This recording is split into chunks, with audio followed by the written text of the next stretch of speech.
let's get into that a little bit. So you allow all types of people into your practice, correct? Right.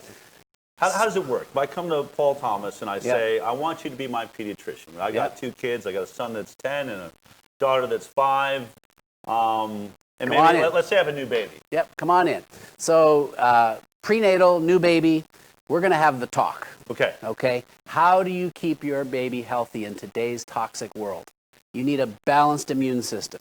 Right. If we highly vaccinate at a very young age and vaccinate while you're pregnant, it tips the immune system into autoimmunity and allergy. Okay. And now that's a problem. Right. But don't worry, we have immunosuppressants, so we can be on the rest of your life. Don't worry. We can balance you back out. We can drug you the rest of your life. You'll be just fine. Unfortunately, immunosuppressants, the #1 moneymaker in the country, tip you the other way. Now what do you get? Cancer and infections. So we want a healthy, balanced immune system. How do we do that? And I go through it very quickly. Real food, avoid toxins, supplement with vitamin D. Stress is a big thing to avoid. And the X factor, beyond sleep and exercise and the normal things we know about biome, is the vaccines. It's the biggest piece of the toxic puzzle. We have hundreds of articles showing that overstimulation of the immune system when they're very young, immune activation it's called, triggers neurodevelopmental problems. So the science is already there. We understand why we're having vaccines trigger people into autism. But wait a minute. There's no link. Right, there's no link. So I was in this dilemma. I get approached by authorities and say, prove to us that what you're doing, your vaccine information, which I'm not anti-vaccine. Like I said, we're vaccinating all the time. Most of my patients vaccinate, but almost none of them follow the CDC schedule. Okay. The easiest way to explain that one is the hepatitis B. Yeah. You catch hepatitis B from sex and IV drug use. That new baby you're about to have is not going to have sex or share dirty needles, and unless their mother has hepatitis B, which you've already tested for, right? You've tested for it. I know you've tested for it. I go in to see babies in the hospital, and the moms are all hepatitis B negative. Right. So why would we inject 250 micrograms of aluminum when the daily max for an adult of injected aluminum is 50? Right.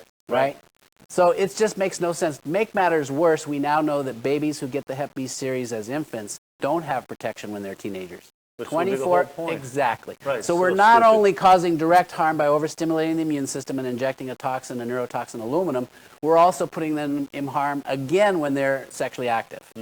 So clearly, at least, you shouldn't do that. But in Oregon and in states across the country, if a parent makes that logical, scientifically based decision, their kid can't go to school. Right. Like in California. Crazy. You can have hepatitis B and go to school. But if you don't have the vaccine for hepatitis B, you can't go to school. I mean, it's insane. It's insane. It's insane. It's really insane. It makes no sense. Clearly, there's another agenda. Right. When things don't make sense, you've got to look for conflicts of interest. Yeah. But back to the story, I'm asked, show the proof. You're on the chopping block. So we got CNN's talking about you. Everyone knows there's you and Bob Sears. Both have 2 different ways of going about vaccination. I'm not going to get into what the differences are, but there's really 2 doctors that come up on this discussion. Right? So I'm asked, show the proof that what you recommend in your book is safe. Safer than the CDC schedule. Okay. Well, I thought to myself, and this was just a couple of months ago, wow, okay, let's look at it. So I commissioned an independent quality assurance project. It's the only way you can do it. This guy who came in, Dr. Graven, he had no interest in any agenda. No skin in the game. Not at all. He's a scientific nerd. Sorry, Dr. Graven. He really is. The guy's brilliant. He has set up health informatics systems in 45 countries. Wow. He did a deep dive into my data, and I said, just to begin with, find how many are unvaccinated, and then list all the vaccines that everybody got in my practice who was born into my practice. Okay. Because I attract so many families like your example. Right. You've got a couple kids.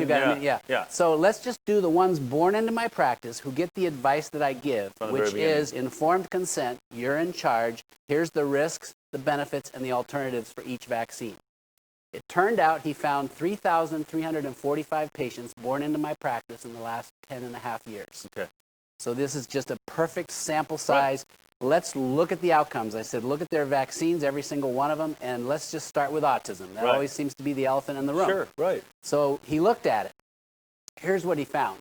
There were 715 with 0 vaccines, unvaccinated, out of those 3,345. 1 case of autism. Okay.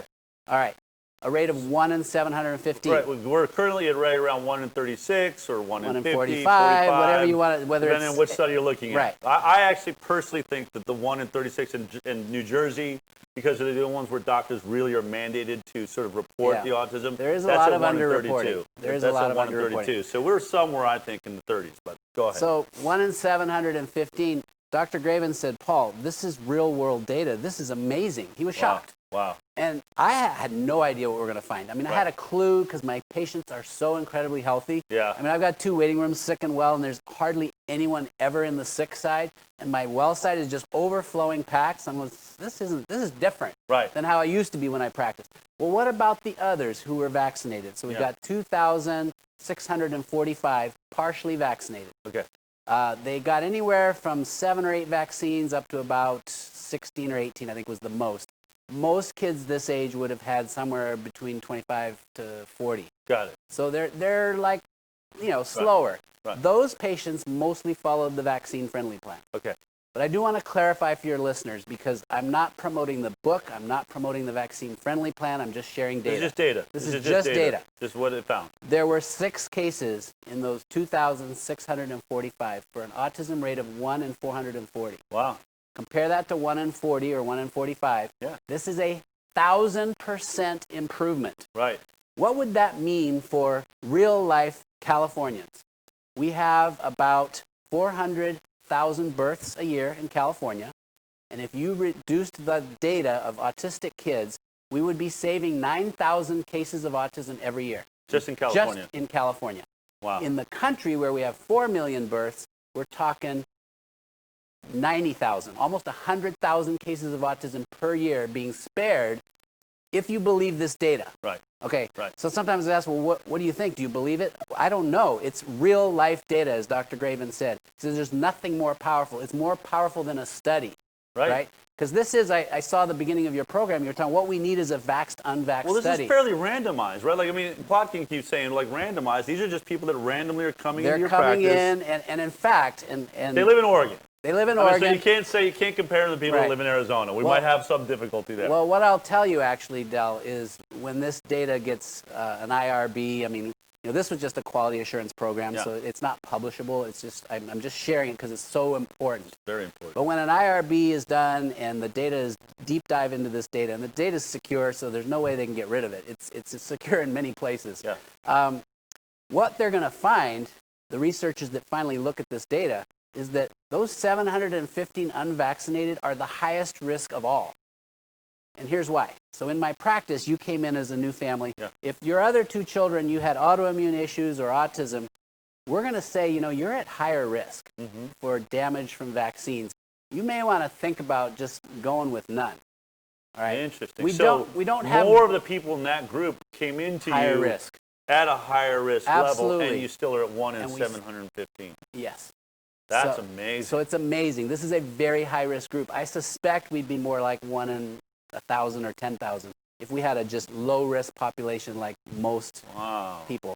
So anyway, the data's extremely powerful, and I totally agree with you at the beginning of your show. We need more data. Yeah. Right? Yeah. Dr. Paul is not saying vaccines cause autism, but he's sharing data that seems to... You're showing us a signal, right? This is a strong signal. It's a very strong signal. And when you talk about science, you got to look for the signals. Right. And they're trying to tell you there are no signals, there is no debate. Right. Your data alone, and Mawson's data, the vax versus unvax study, Right. this is really happening. There's studies all over the world that's coming up with the same data. And that's why I'm demanding a vax versus unvax study. Go into the VSD, open it up, and not just, don't go in there and try and manipulate it and put a bunch of sick kids in there.